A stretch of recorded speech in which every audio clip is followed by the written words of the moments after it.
I wish I could show you how beautiful my view is from my home office. All these palm trees.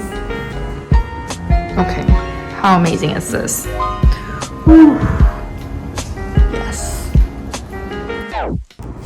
And for this first day today, I'm mostly meeting new people. This day started at 9 o'clock, so 9 to 10 I had an IT meeting just to get my computer started and my account started, and then I had another meeting with HR from 10 to 11 to get like benefits and pay information and all these like administrative stuff down. And then I had a meeting, like one-on-one meeting with my close coworker, another UX researcher on my team.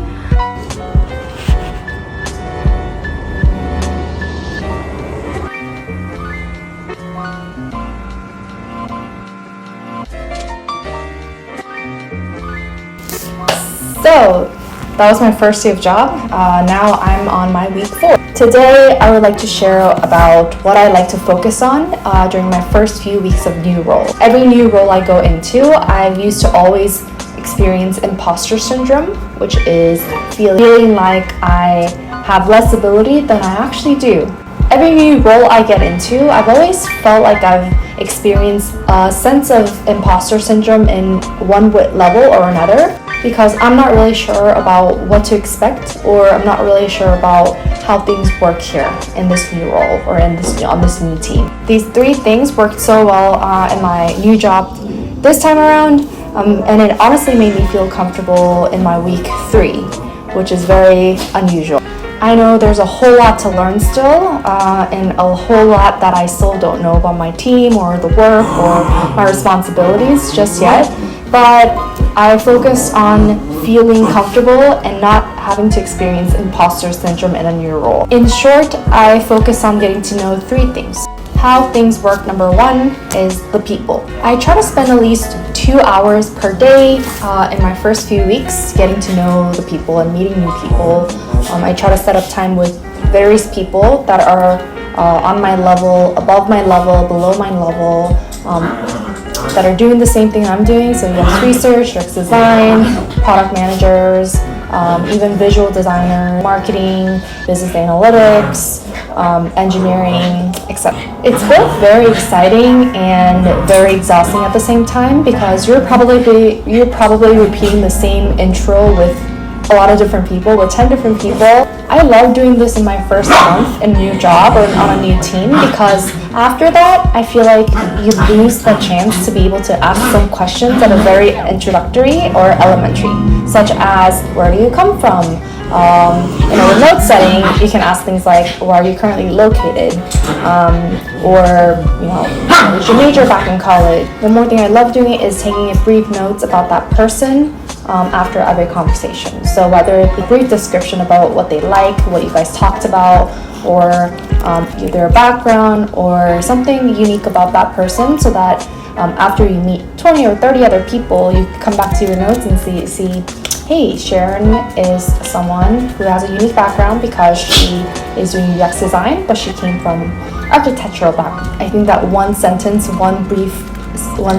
explanation, description about that person makes that whole conversation very valuable in the longer term. How things work, number 2, is think. I think there's a lot of how things work that they don't tell you at orientation. There's a popular saying, when in Rome, do as Romans do. In corporate settings, I feel less like a part of them when I don't know how things work here. I have a few tips to make this process a little bit more expedited. And that tip is stock on people's calendars. If you have Google Calendars or Microsoft, you'll have access to your coworkers' calendars by typing in their name, and be able to see what their day looks like, what their week looks like. It's not only helpful in finding time on their calendar for setting up meetings, but it's also very helpful in understanding what their day looks like, what their week looks like, what they like spending time on, and how they like to do so. For example, I've been in companies where they use their work calendar only for work-related, meeting-related stuff.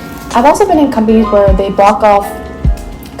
the culture is that they block off their calendar for project management purposes. This is my personal method too, where I almost plan out my day with 1 hour blocks of the projects that I need to get done, the work that I'm about to do throughout my day. I've also seen companies where they basically overload their calendars with a bunch of different things like work, project management, personal time off, something like a Zumba class, going out for a run, taking my dog out, meditation, etc. So that some bigger companies where they block off their calendar before 9 a.m. and after 5 p.m. so that people don't block off their calendar during those times. So how do people like to communicate? So do they like to communicate over messages like Slack or Google Chat, or do they like to message everything or communicate everything and send everything in documents and decks, or do they like to send it in like a long list in an email? Back when I was in a larger tech company, I remember everyone, no one really utilizing messages for any like official communication, but everything was via email or Google Docs. They would utilize religiously the comment section and the email thread section to communicate out important notes or insights or even research findings. But in my current company, where it's a tech company that's a little bit smaller, we communicate everything via Slack. We don't utilize email for almost anything, so we utilize email basically for finding time on people's calendars, sending meeting invites, and then maybe docs for communicating like official, like actual documentation, but mostly like all these official announcements are done over Slack. All these like little insights and findings are done in Slack group chat. How things work, number 3 is domain. For this, I have the least priority on, which is hence the reason why I put this in number 3, because you're going to take some time doing this anyways, and it's totally fine if you take time. I remember back in that larger tech company, they said if you know this domain in the past, in the first 6 months, that's great. People usually take 6 months to a year to understand this domain. So it's totally fine to take time. But also there's a few things that I think helped me expedite this process of understanding the domain and making me feel comfortable. Purely the purpose of making myself feel comfortable and not having to go through any type of imposter syndrome. The product OKRs always help me understand the product scope, the business metrics, the KPIs that the stakeholders like to focus on. This is not to say that this should be my KPI as a UX researcher, because my KPI should definitely be different from my product team's KPI, my product team's impact that they're measuring.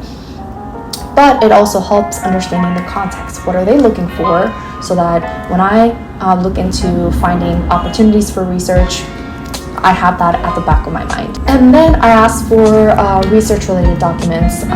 So past research that has been done on this product domain.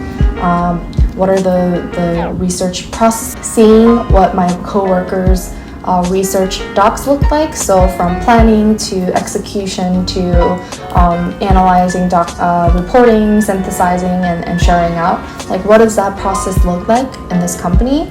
And again, this is not to say that this should be my way, but it helps understand what has been the comfortable way that people have been seeing, what has been the pros of it, cons of it, advantages, disadvantages, and how can I pave my way a little bit better. So a few companies like to have a very official, standardized process that everyone has to go through. So there was a very strict process of needing to have 2 other senior members of the research team review my every single document, having to approve, officially give a go-ahead.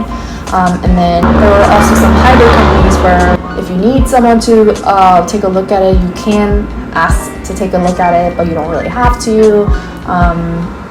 Or if going through getting the stakeholder, going through a meeting to get the stakeholders buy-in on the research plan is absolutely necessary, do it. But if you've already had a conversation, if they're already giving you a go-ahead, you don't have to set up another meeting or another kind of official process and official bottleneck to get to the next steps.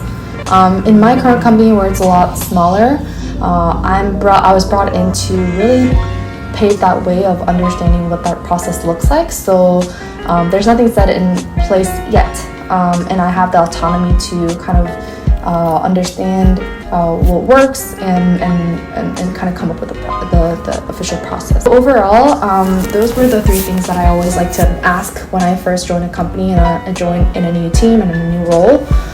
But like all these, the biggest disclaimer is that this is not to understand the norms so that I could follow it. It's to understand it so that I know the perspectives, I know how things work, so that I could feel comfortable. Asking questions around these 3 pillars really helped me feel comfortable and feel like I'm a part of the team a lot faster than what I had experienced before. So yeah, hope you enjoyed the video. Thanks for watching. Bye.